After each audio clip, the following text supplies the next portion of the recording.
Olá, meus amigos, torcedores e torcedoras do Galo. Falemos um pouco sobre a situação da equipe. O que está acontecendo com esse Galo, minha gente? A gente olha para o jogo como esse 2-1 contra o Boa Esporte e é surpreendente, né? Não pela vitória. A vitória aconteceu ali no pênalti, né? Um pênalti realmente bem confuso, né? Um pênalti que... Enfim, aconteceu, né? Foi pênalti. Eu não gosto muito de trabalhar essa questão da arbitragem, não gosto muito de pontuar essa questão da arbitragem. Acho que a gente tem que olhar para o jogo preferencialmente. E aí que está o problema, gente. Que jogo? De que jogo a gente está falando? Bem, o adversário era o rebaixado Boa Esporte, né? A Minas Gerais tem apresentado alguns times do interior com alguma consistência no seu jogo. O caso, por exemplo, da URT, né, Tombense, enfim, Caldense e tal. Em alguns momentos, uma outra equipe tem apresentado até desafios interessantes para os grandes lá do futebol mineiro. Minha gente, o Boa Esporte é um dos piores. É muito ruim, né? É uma equipe em que as coisas não conseguem acontecer. Taticamente, contudo, foi melhor do que o Galo nesse jogo. Taticamente, foi uma equipe muito mais entrosada, uma equipe que sabia muito mais o que queria do que o Galo. A proposta do Boa, por mais que seja uma proposta modesta, era uma proposta que acontecia mais. Desse ponto de vista, a equipe foi superior ao Galo no jogo, inclusive. Porque justamente aquilo que a gente não viu no Atlético Mineiro foi precisamente isso. Qual era a proposta? E afinal a pergunta fica, Cuca, qual é a proposta? O que você quer para a sua equipe que vai estrear agora?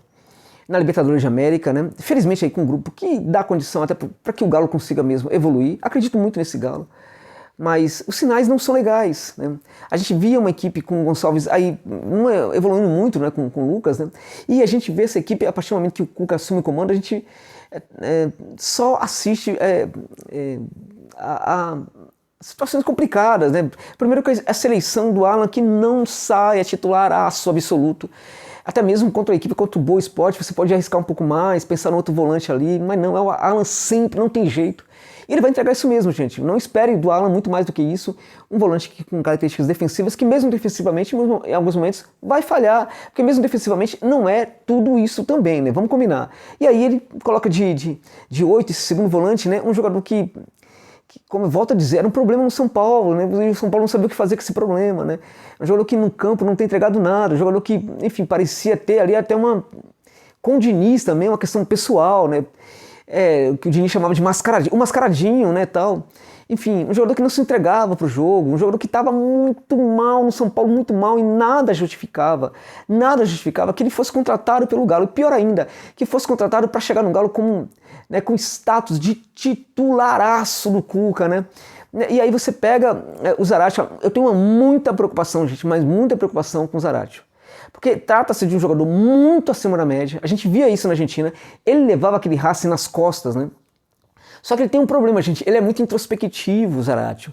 Ele é um jogador muito tímido. Ele tem dificuldade, na verdade, para se adaptar a ambientes. É de uma origem muito humilde. E não é só por isso. Ele tem jogador de origem muito humilde que consegue, né, ser muito senhor dos acontecimentos, mas alguns também, em alguns jogadores, essa origem muito humilde potencializa a questão da timidez, da dificuldade de se relacionar e tudo mais. O Zaratio é assim, né? E aí, El Negro, como é chamado lá na Argentina, ele chega no Galo com muita dificuldade, né, para se adaptar. Naquele momento, o São Paulo também não conseguiu ajudar muito. O São Paulo que tinha muito essa facilidade de adaptar o jogador que chega ao clube, não conseguiu fazer muito com o Zaratio. O São Paulo também não vinha muito bem no Galo, digamos, em termos, por exemplo, dessa questão, né, de trabalhar o jogador, algo em que ele foi muito bom. Ficou devendo um pouquinho no Galo nesse aspecto, sem dúvida nenhuma. Então ele não ajudou muito o Zaratio, digamos assim. Mas e aí o que acontece? Aí termina a temporada, começa um período ali rapidamente de férias, volta a temporada, e quando volta, o Zaratio volta renovado, né? Ele começa a jogar, ele começa a ganhar aquilo que ele precisa de mais: confiança, gente. Confiança. O jogo do El Negro, para que funcione, ele precisa de confiança, né? Ele tá jogando, a torcida começa a se identificar nele, esse jogador é interessante, ele demonstra que ele pode crescer no Galo, e aí vem o Tietê que chega para tomar a posição dele, né? Ele vai pro banco e ele não entra nem mesmo numa situação que o Cuca faz várias alterações e El Negro não vai pro campo. Como é que fica a cabeça do jogador?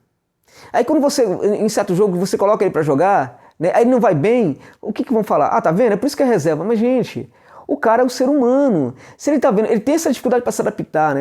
Ele estava construindo essa condição de adaptação. Aí, de repente, ele vai pro banco, ele é preterido até em situações absurdas. Como é que você quer que, por exemplo, ele supere isso? Se faz parte da condição dele a timidez e a dificuldade, por exemplo, de se adaptar aos ambientes. Quando ele sabe que o técnico não confia no jogo dele, quando ele sabe que o técnico não vai bancá-lo, quando ele sabe que o técnico prefere um jogador que no outro time de onde veio era reserva.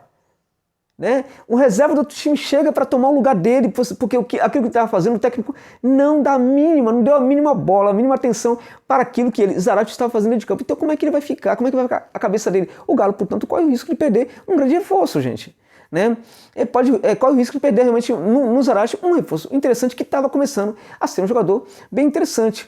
E aí tem outros, né, gente? O Alan Franco, que Alan Franco? De que a gente está falando? Alan Franco, tá, sim, joga no Galo ainda, precisa ter chance. Né? Também vai para o banco, efeito Tietê. Né? O Tietê é um jogador que chega para uma posição que o Galo não precisava de jogador, definitivamente não precisava de jogador. E aí, o técnico pede, e é aquela coisa que eu falo, um clube tem que se impor em relação aos seus profissionais, independente de quais sejam esses profissionais. Se for um grande jogador, o clube tem que se impor. Se for um técnico, por melhor que seja, o clube tem que se impor. Aliás, faltou isso também em relação ao próprio Sampaoli, de certa forma. Mas dirigente muito banana, vai se impor em relação a quê, gente? Dirigente que entrega mesmo pro técnico a responsabilidade, aí se o técnico der certo, troca o técnico e joga pra torcida o fato de que é só o técnico que é culpado também. Né? Então, dirigente banana, Rodrigo Caetano é o quê? É um bananão, né? A gestão do Galo também, o presidente, tá todo mundo falhando nesse momento, gente. Tá todo mundo falhando, porque acho que uma grande falha é buscar o Rodrigo Caetano. Uma segunda falha é colocar o Cuca no lugar do Sampaoli, porque aqueles que amam o Cuca no Galo, tem muita gente que gosta do Cuca, né? Eu critiquei quando ele chegou, e a minha crítica foi sobretudo pautada nessa questão, a mudança do modelo, gente. Né? Porque você tinha ali algo encaminhado, você podia aperfeiçoar e aí tal. A coisa, né, acaba não funcionando porque você traz um técnico que é diametralmente oposto ao que era o anterior. Ah, mas no Santos, o Rolando tá fazendo um trabalho ali interessante e tal, e antigamente era o Cuca. Não, o que o Santos está fazendo o Rolando tá reconectando aquela equipe do Santos com o técnico anterior, né, o Sampaoli, né, que fazia ali um trabalho super bacana também, né. E o Cuca também não mexeu tanto assim naquele Santos em relação à equipe que ele encontrou, né. O mesmo vale para o Ramírez no Internacional, né? Teve o Abel ali que ninguém sabe por que foi pro Inter. Rodrigo Caetano, né? Rodrigo Caetano pede Codê, né? Que ele não contratava jogador pro Codê, aí quando chega o Abel, ele vai buscar os jogadores para o Abel Braga, né? Rodrigo Caetano. E aí o Abel era completamente diferente. Quando o Abel sai, entra o Ramírez reconecta o Inter com o time do Codê. Então a coisa funciona muito bem. No Galo a coisa não funciona, gente.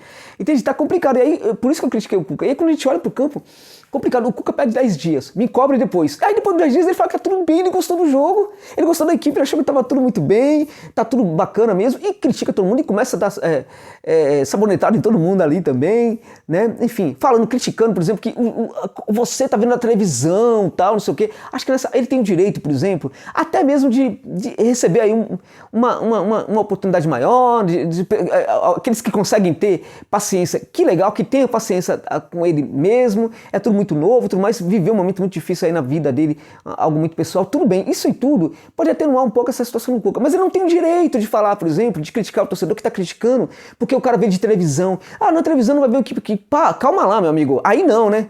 Primeiro que o torcedor não vai pro campo porque não pode ir pro campo hoje, né? Então, e aí, a análise é possível ser feita assim a partir daquilo que se vê na televisão. Não dá para criticar isso, né? Não dá nesse momento para criticar quem está criticando o Galo. Não é possível, né? Ainda que, pelo menos nessas críticas que sejam honestas, né? Então a gente vê uma equipe ali muito difícil, muito complicada, aquela linha de volância, mesmo no jogo, não tira. E aí, essa semana que ele pediu, né? Ele pediu 10 dias aí, teve tempo para treinar e o time volta pior. E aí o que acontece? Qual o problema? A gente não vê o modelo, a gente não vê uma ideia de jogo. E por que a gente não vê essa ideia de jogo? Por que a gente não vê algo legal de acontecendo? Porque tá havendo uma mudança do modelo, gente. O que está se processando no Galo é justamente a mudança do modelo. O Lucas Gonçalves, ele não estava praticando tanto essa mudança. Ele estava gerando ali alguma coisa, fazendo alguma coisa e tal. Não no jogo do tipo que o São Paulo fazia, mas não estava mexendo tanto na estrutura do time, de certa forma, e a coisa estava funcionando, né? Então, El Negro estava jogando bem, outros jogadores também estavam ali atuando. E aí quando a gente fala, é uma injustiça usar tipo o banco hoje do Tite. Mas também é uma injustiça colocar o Savarino no banco, gente. É absurdo. era o atacante que mais estava funcionando no Galo, né? Aí o Borreiro vai para campo e o Savarino não vai. Não dá para entender, Cuca. O que você quer, Cuca? O que o Cuca quer, gente, é mudar o modelo. Tudo isso que você não está entendendo é a mudança do modelo. O modelo para a forma como o Cuca gosta de ver futebol. Então ele quer, por exemplo, que é muito mais aproximação, muito mais gente chegando na área, né? Por isso excesso de bola mandada para a área, muito levantamento para a área, a maioria errado, passe longo também. É muito errado. Por quê? Porque o jogador, o que ele está tirando do São Paulo, quando a gente pensa no modelo do São Paulo, a gente tinha uma compactação, certo? Os jogadores eram muito compactados. Aliás, né, o problema, o efeito colateral daquela compactação é que quando a bola, a equipe saía muito rápido no contra-ataque, furava aquela compactação, ficava muito difícil para a equipe, por exemplo, gerar a pressão pós-perda e recuperação. Então era um efeito colateral que mostrava que aquela equipe do São Paulo precisava de ajustes, mas poderia ser muito bem ajustada, né, num certo momento, né? O Cuca, ele não quer essa compactação, ele quer uma equipe, né, mais afastada, né? Então a gente está vendo jogadores muito espaçados, né, um jogador muito longe do outro. E aí o passe acaba sendo mais longo. Esse passe sendo mais longo acaba gerando o quê? Gerando dificuldade na recepção. A locomoção do jogador pelo campo tá difícil, ele quer movimentação também. O jogador que tinha lá uma situação muito mais... não é que o jogador ficava fixo com o São Paulo, longe disso, muito pelo contrário. Existiam as posições e elas eram muito bem representadas, ainda que o jogador se movimentasse, o tal do jogo de posição, né? Ele quer a movimentação do jogador, então quando o jogador partia de uma posição para outra, ele partia de um espaço do campo em que ele tinha confiança no seu jogo, ele sabia muito bem, a partir daquele momento, daquele espaço onde ele estava, ele sabia se projetar para espaços diferentes. Hoje a gente vê uma movimentação estranha nesse Galo, né?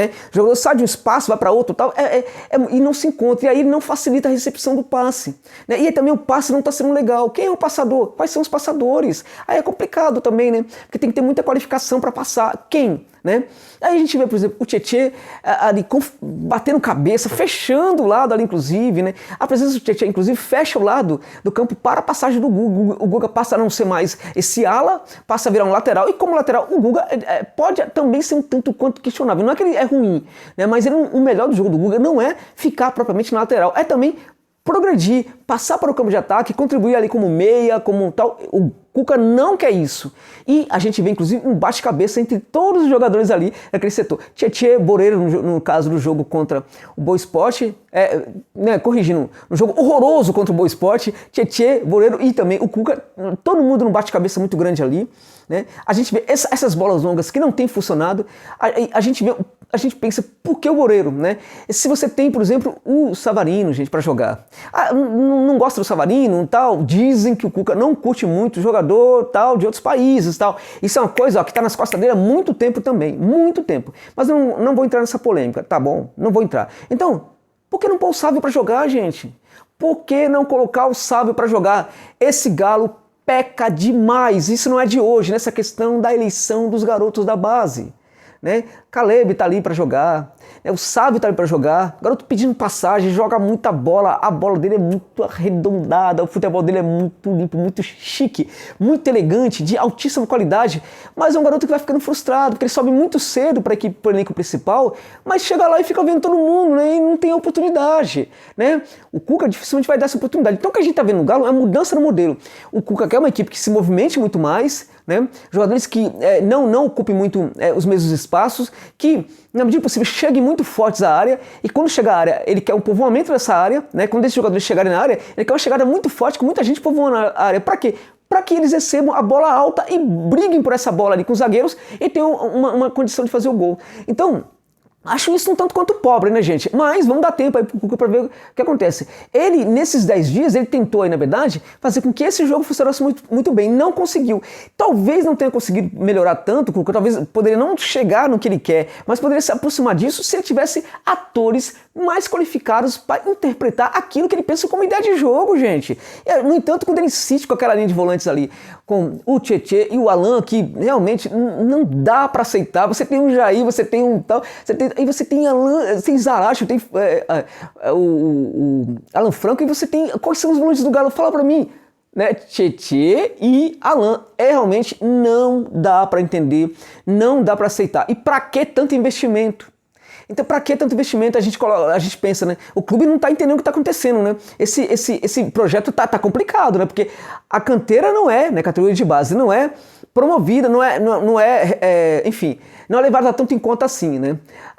Os jogadores que são contratados a peso de ouro vão para o banco de reserva, né? Os jogadores que estão se destacando vão para o banco de reserva para parar de se destacar. O que você quer? Quer se destacar aqui? Quer jogar bem aqui? Não vai jogar não. Então vá para o banco de reserva para você baixar sua bolinha e quando eu te der uma chance, você não jogar nada para que todo mundo fale, ó, o técnico tá certo, né? Então, esse projeto tá estranho, tá muito estranho, né?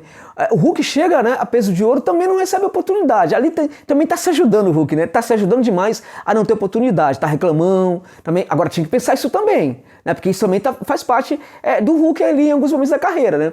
Também não viu isso não viu a incompetência também da gestão que vai buscar esse jogador. Mas o fato é que o Cuca tá devendo demais. O Galo vai estrear na Libertadores na quarta-feira, né, contra um adversário que pode facilitar as coisas para o Galo, mas o problema é o Galo. O grande problema do Galo hoje, o grande inimigo do Galo hoje é o próprio Galo. O grande problema para o Galo na fase de grupos da Libertadores, o seu pior adversário é ele próprio.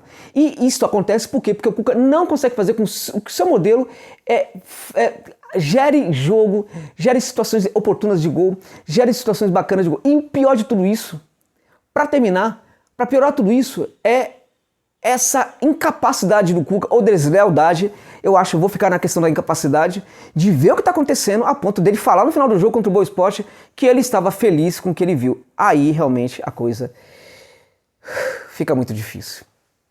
Meus amigos, minhas amigas, torcedores do Galo, obrigado pela gentileza de ficarem comigo neste vídeo até o final.